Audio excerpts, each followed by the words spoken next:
Do what thou wilt shall be the whole of the law. Thank you for joining me today. This is Taliesin McKnight.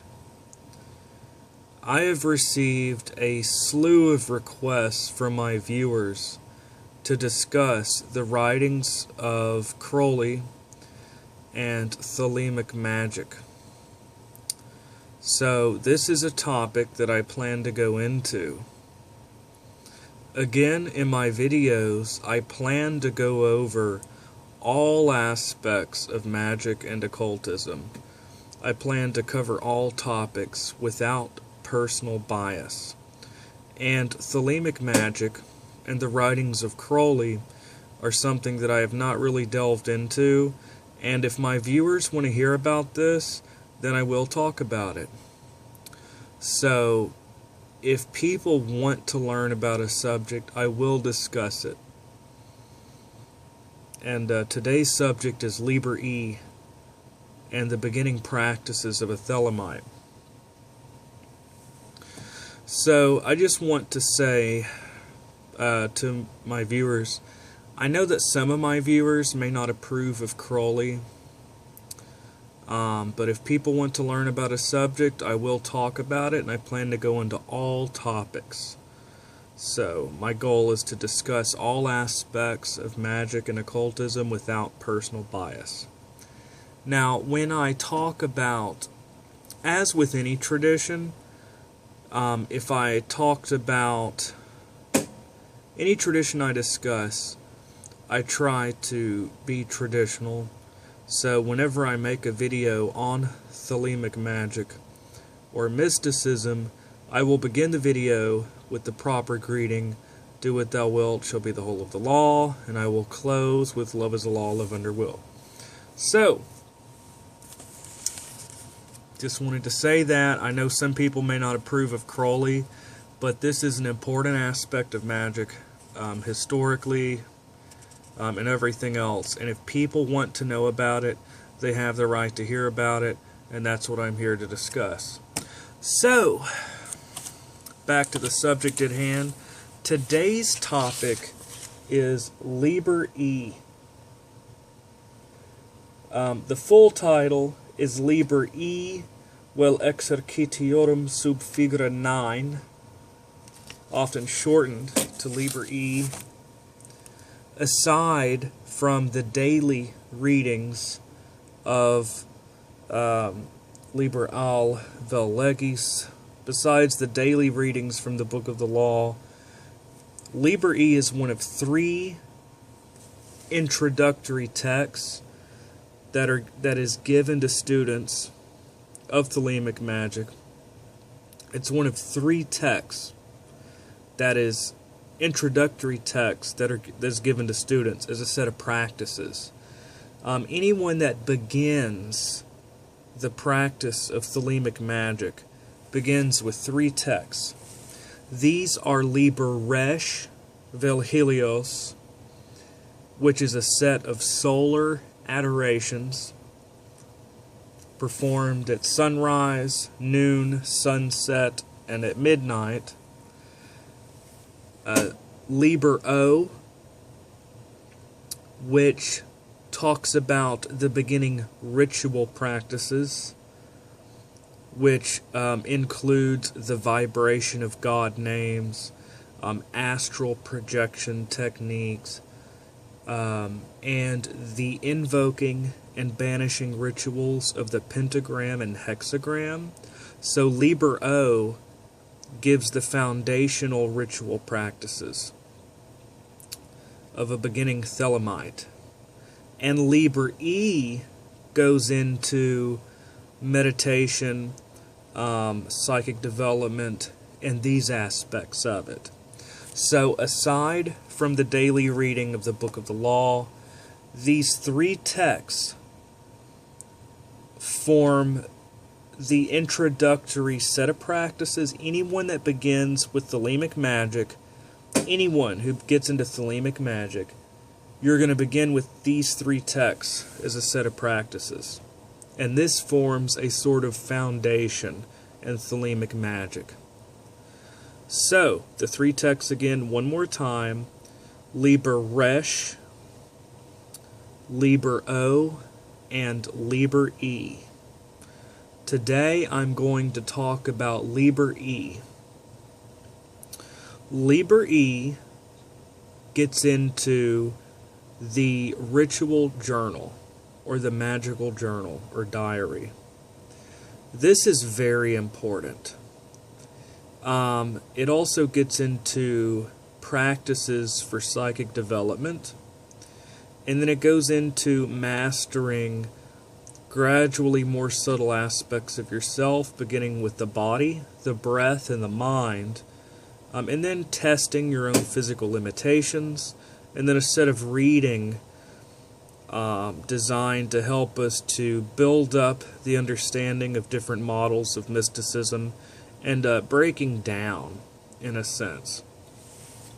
Because you see totally different perspectives, it helps you to see that no one tradition has the whole truth. So it encourages a certain amount of cognitive dissonance. Now, these sets of practices are supposed to bring about self-transformation, self-change. This is about self-development. So, if you follow this set of practices, this is a program of initiation. Okay. So, again, Liber Resh, Liber O, and Liber E. Today we're getting into Liber E. So, I cannot read the whole thing because that would take forever, but I'll read a paragraph. This is part 1 of Liber E, and this is a Class B publication, okay, of the AA. So, if people would like me to go into the Golden Dawn system, the AA, if people want me to discuss these things, then I will, but today is just Liber E. So, it begins talking about the ritual journal. Now, this is so important. As a form of scientific illuminism, this is about any ritual that you do should be recorded, and you should also include your emotional states, your physical states, anything that could conceivably affect the end result. So, Liber E begins. It is absolutely necessary that all experiments should be recorded in detail. It's absolutely necessary that all experiments should be recorded in detail during or immediately after their performance. It is highly important to note the physical and mental condition of the experimenter or experimenters. The time and place of all experiments must be noted. Also, the state of the weather, and generally all conditions which might conceivably have any result upon the experiment, either as adjuvants to or causes of the result, or as inhibiting it, or as sources of error. The AA will not take official notice of any experiments which are not thus properly recorded. So, whenever you perform a ritual, or anything, and you have an experience, especially, like if you have an experience, or a burst of insight, or anything, you write in detail what happened. You write down your emotional state, your physical state, anything that could possibly cause or inhibit the results that you experienced. So it's a record that tries to be scientific. So, or not just if you have an experience, but any ritual you ever do. Now, I'm just thinking from my perspective that I've had some pretty profound experiences. Now, I don't expect anyone to believe my own subjective experiences I've had, but I've had some pretty powerful experiences during ritual. So it's pretty cool to have this written down, and also to be skeptical, say, well, any condition that could affect the end result. The ritual journal or diary is extremely important, not just for Thelemites, but for all people who get into these types of things. Now, part 2 goes into psychic development. And whenever you get into these practices, you're supposed to tabulate your results in your ritual diary. So it's a scientific record. Now, the practice of it says physical clairvoyance. This is the same technique that you will see in a scientist's laboratory, where they will do experiments with Zener cards, but use tarot. So, part 2 of Liber E, psychic development.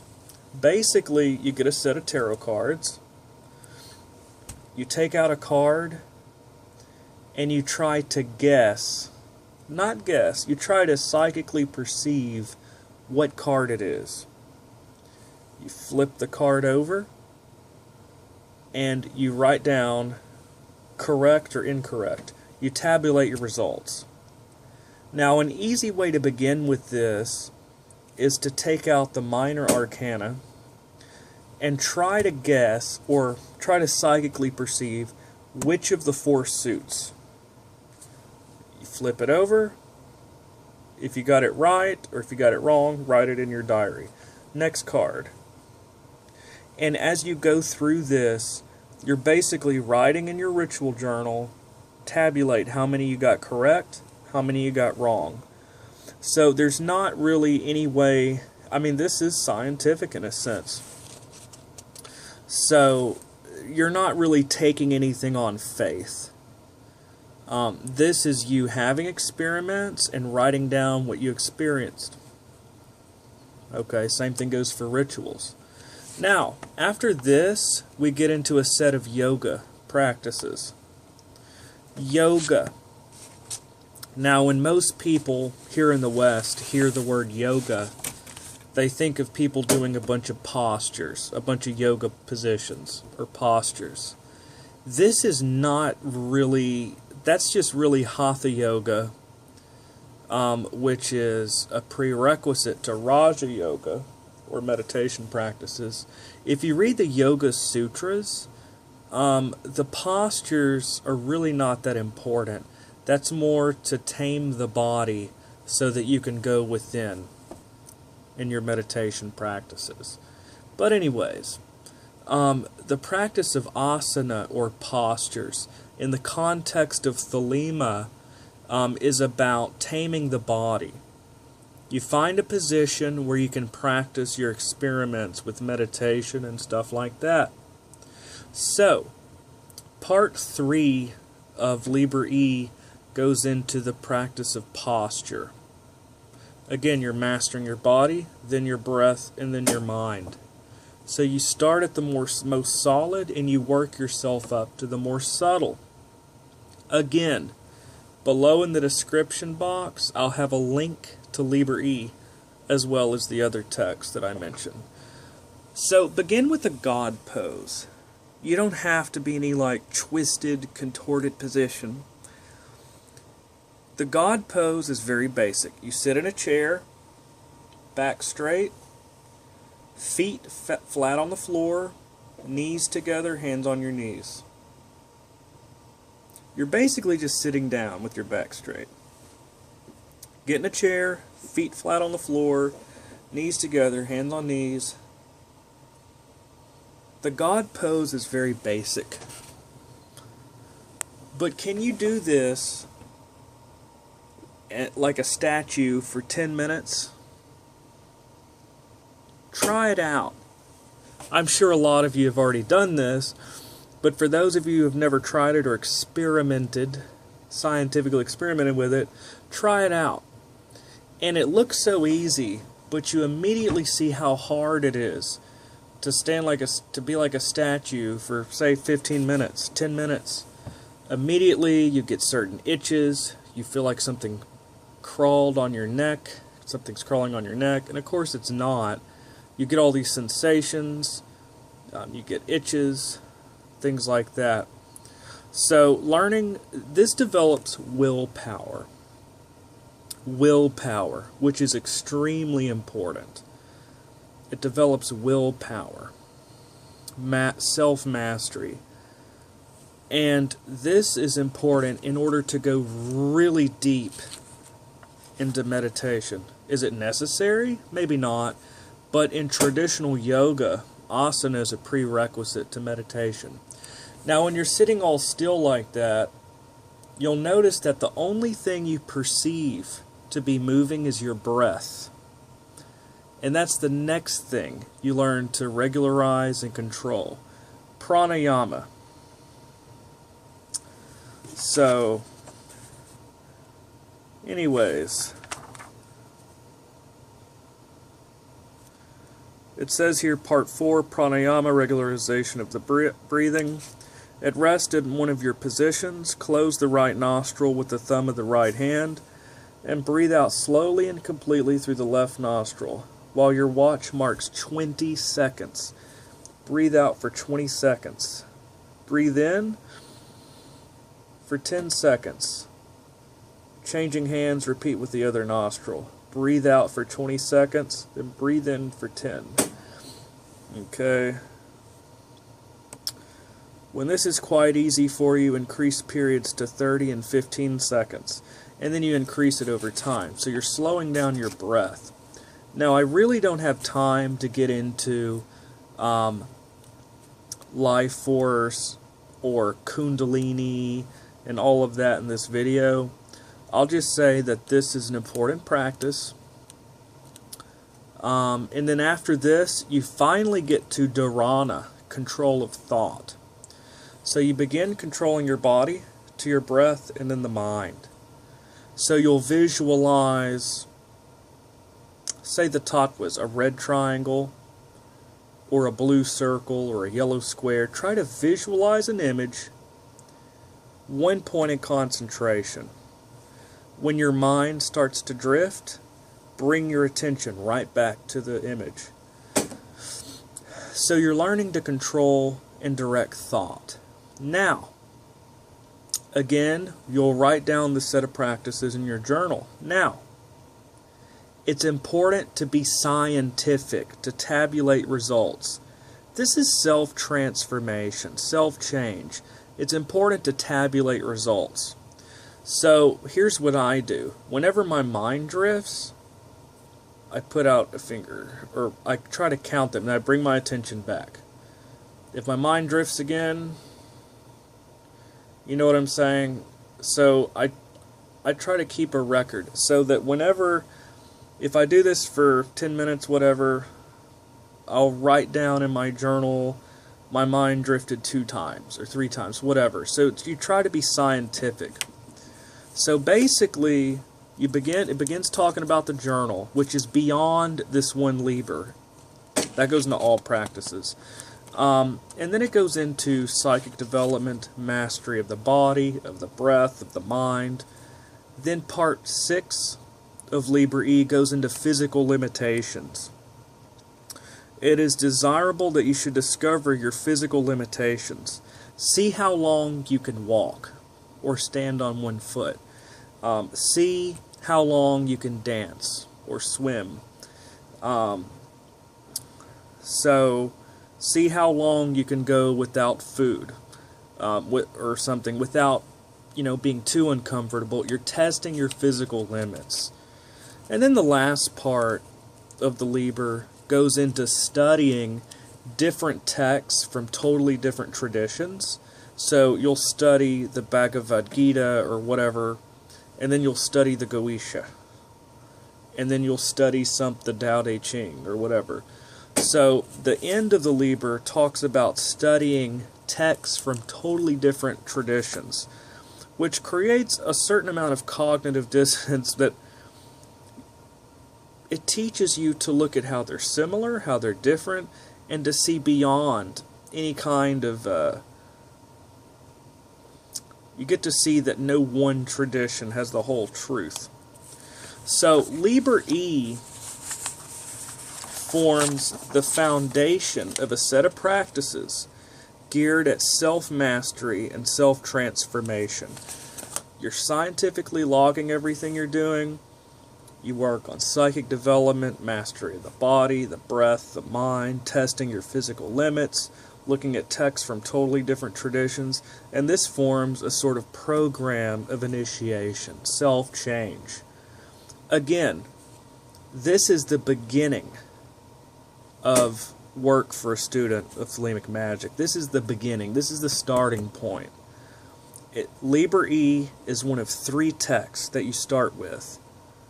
Liber E, and then there's Liber O, which goes into the beginning ritual practices, the invoking, banishing rituals of the pentagram and hexagram, the vibration of God names and astral projection, and then the solar adorations of Resh. So these 3 texts are the starting point for students of Thelemic magic. So that's just a basic rundown. Again, I plan to get into all aspects of magic, and then I did get a bunch of requests. But anyways, that is Liber E. Thank you for joining me. Love is the law, love under will, and I hope everyone has a wonderful day. Have a great day, everyone.